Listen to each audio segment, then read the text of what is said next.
Hello, this is Jerry, and I want to do a video about. I'm hearing some fallacies about weapons and knives, and the thing is, I posted a review on the Acta non verba dagger, and it kind of reminds me of the Sykes Fairbairn, which is kind of like this kind of a blade, a dagger blade that is sharpened on both sides, but given to the special forces in World War II. I can't remember. Oh yeah, I had like the kind of like the K-bar. The rubber, I mean not rubber, I'm sorry, the leather rings, and it had a little pommel in the back. And they, first of all, they had to give these guys that were dropped behind the lines X amount of training and make them go up against the best soldiers in a short amount of time, drop behind the lines, sabotaging shit, taking out sentries. But I doubt very many really did that, dispatching somebody in their ear, eyes, and throat and stuff with these.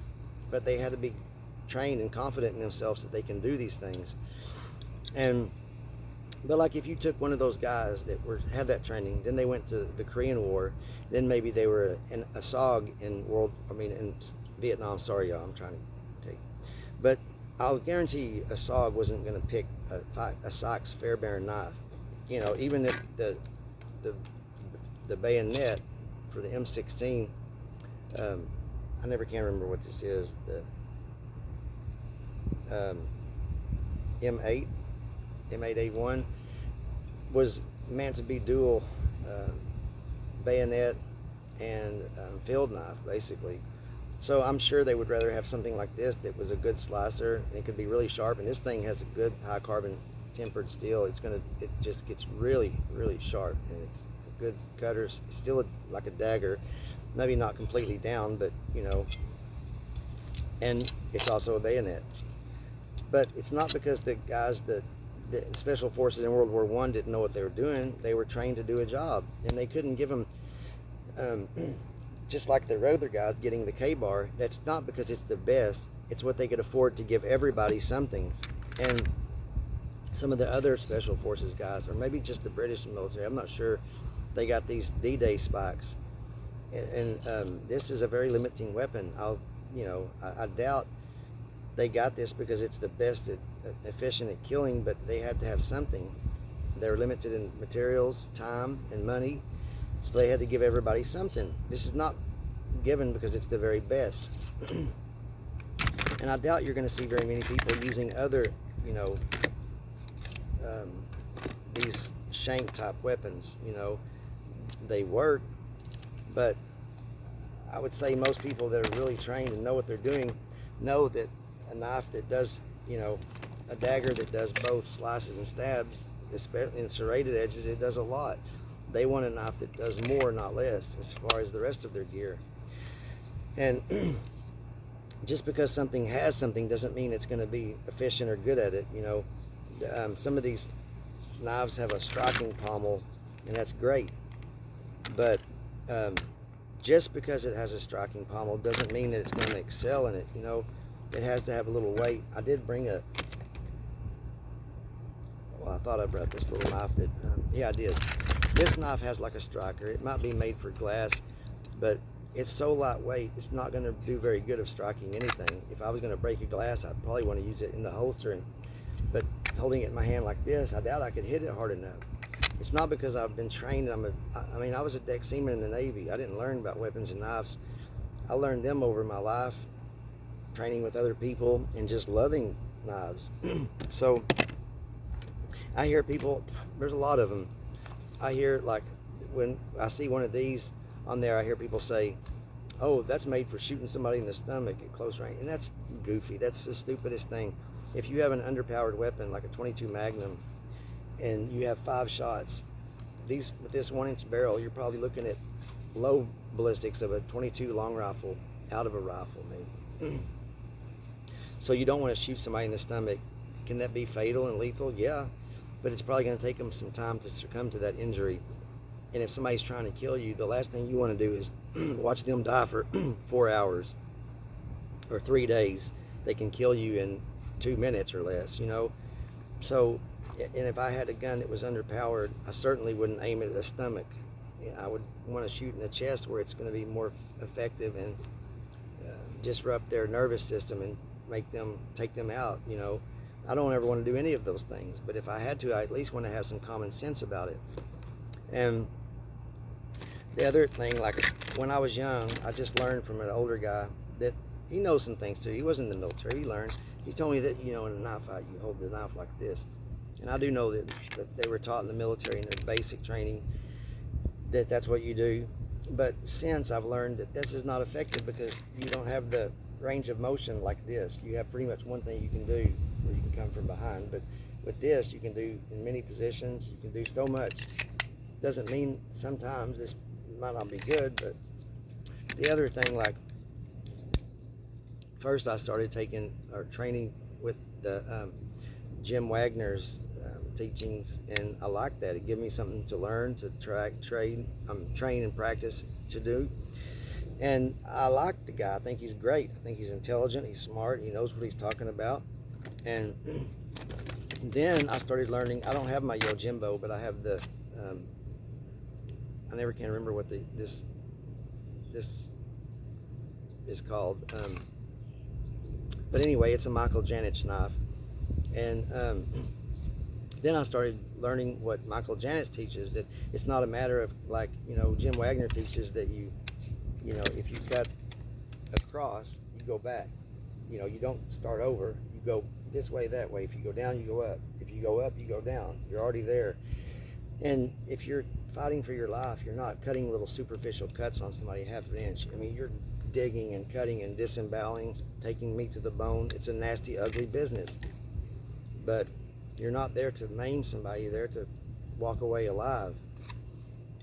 And Michael Janich teaches it's not about cutting so many times or stabbing them. It's about cutting in precise places. And you can probably make 3 cuts and the person can't even do anything to it anymore. And they may not even die. So one guy was saying that about the dagger, he said, I'd rather be stabbed.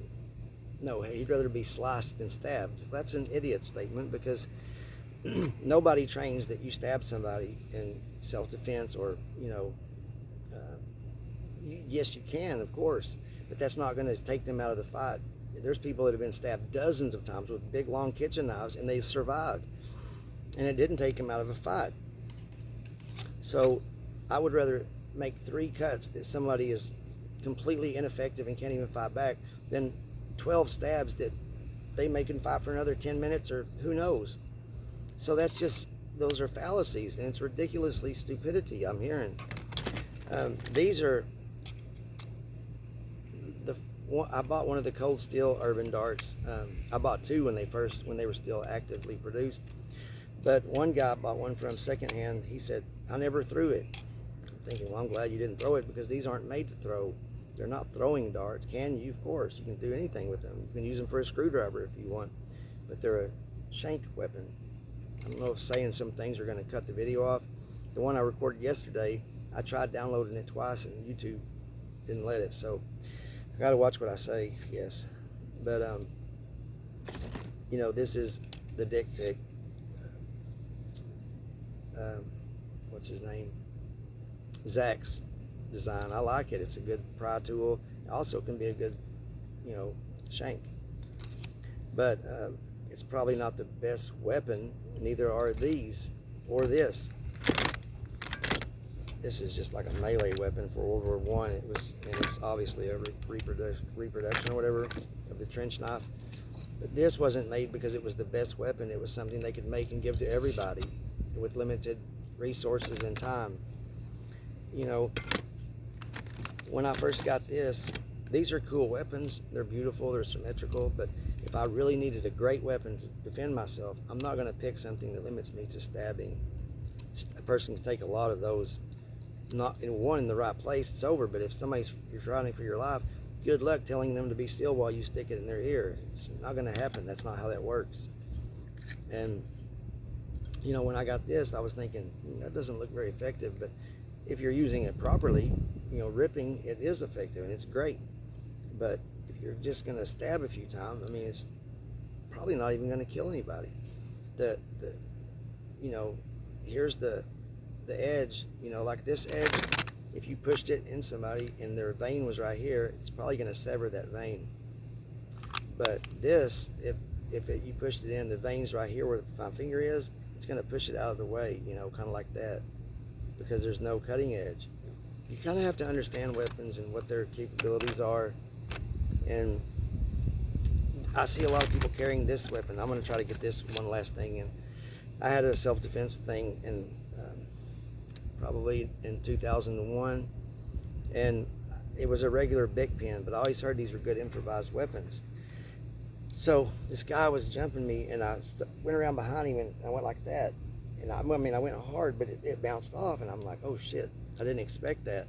So immediately I reached around him and hugged him and pushed it right in his lower back, in his kidney, and I pulled until I heard a tick, tick. It sounded like pushing through cardboard. And the second time, his legs looked like jello. They crumbled, and he went boing like a spring, and he was off. He didn't even go to the hospital, but it got him off of me. But I see all these, you know, bolt action tactical pins, and people carry these thinking this is a magic weapon. It's just gonna, you know, it's not gonna take somebody out very easily, and it doesn't coat through the skin like people think. I learned it the hard way, and I had to give a lot of pressure before it finally popped through. And the guy would have been all over me, and I didn't have a chance to reach around and hug him, it would have done nothing. So I don't know everything, and I'm not claiming to know everything, but I understand the physics of things. I learned one thing from a guy that hunts bear and elk and moose and things like that. I think in Colorado. And what he learned one time when he was skinning a bear or dressing it, he said, I've always carried this big Bowie knife. I wonder if it really works. And when he tried stabbing it, he couldn't get an inch of it and he's like, damn. So then he had to start, every time he would kill one, he would take different knives and try them and figure out which ones were good and which ones were garbage for that purpose. So even though I've never hunted game that large, anything bigger than a deer, I've learned from him and his mistake. I've laid this back so it will slice and stab the wild pig under the tops.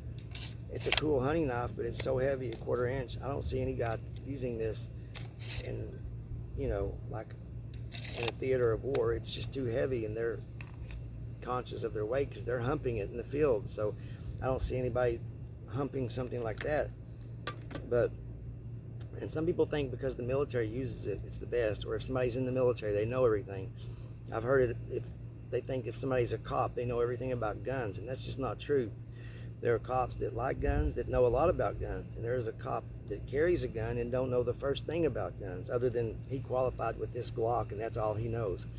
But people think because someone is a cop and they have a gun on their side that they're experts in it. It's just not true. There's a lot of fallacies, and I'm not trying to say all this because I know everything, but I'm tired of people getting butthurt over the act of non-verba. You're not going to see that knife in a theater of war unless it's by some fool that doesn't know what he's doing. Plain and simple. Is it a cool knife? Yeah, I love it. It's beautiful. It's symmetrical.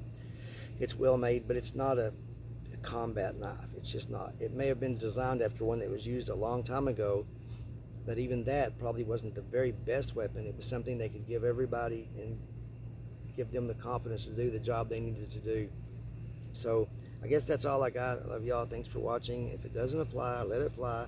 And, you know, oh, one more, I don't know if I said it, but I've heard that the Thompson this machine gun was meant to cut someone in half.